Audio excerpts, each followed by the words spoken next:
Alright, now we'll talk about the basics of compounding. What is compounding?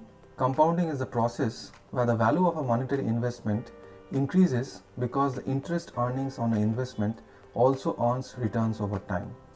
You have to understand this in a way that you are not only earning the interest returns only on the principal component but also on accrued interest over time.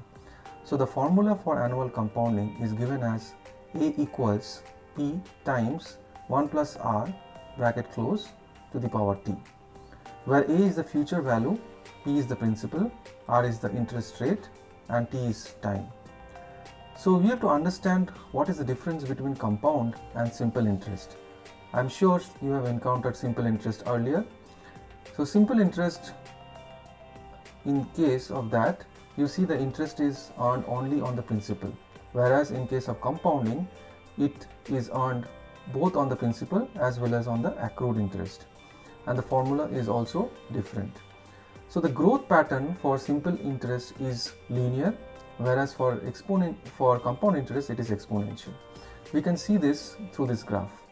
So for simple interest it's a linear growth, a straight line, whereas for compound interest we can see an exponential growth denoted by the red line. So as years pass, you will see there is a marked difference between what is the value of your investment in compounding versus simple interest. So how compounding works, let us look at through a worked out example. So if you have a principal of 10,000 with an annual interest rate of 10% and time given for us is 5 years with a compounding of annual. So when we start with an opening balance of 10,000, the interest earned as per the formula is 1,000 and the closing balance is 11,000. So with an 11,000 closing balance for year 2, we see that it becomes my opening balance for year 2, and the interest earned is not only on my initial principal of 10,000 but now on my second year's opening balance, which is 11,000, and I earn an interest of 1100. So my closing balance increases vis-a-vis simple interest. So you can see that if we so on and so forth, if we move to year 5, at the end of year 5 I have a 16,000 amount in my investment. Now compounding can happen more frequently than annually. In some cases we can see compounding being done at more than annual intervals. It can be done semi-annually, it can be done quarterly, it can be done monthly, or at extreme cases I have also seen that it can be done on a daily basis.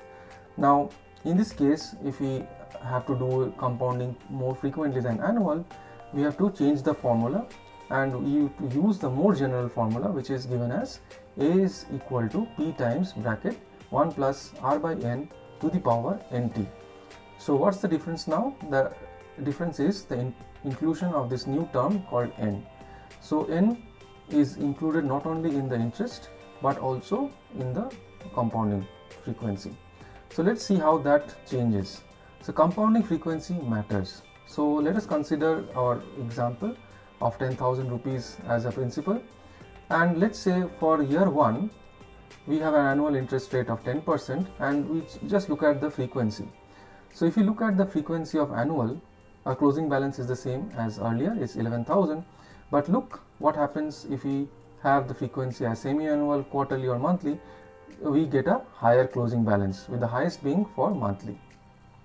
So if the compounding frequency is higher, then we usually end up with a higher balance. So there are many real life applications of compounding, such as in investments like mutual funds, PPF, fixed deposits, in loans and credit, EMI payments, credit card interest, savings goals, for retirement, education funds, and for reinvestments of profits in business. So being a relationship manager, you have to also look at how to take care of your customers. So here are some compounding tips for your customers. So customers should start as early as possible, be consistent with savings investments. They should reinvest returns as soon as possible or whenever feasible. They should avoid premature withdrawals and use systematic investment plans, SIPs.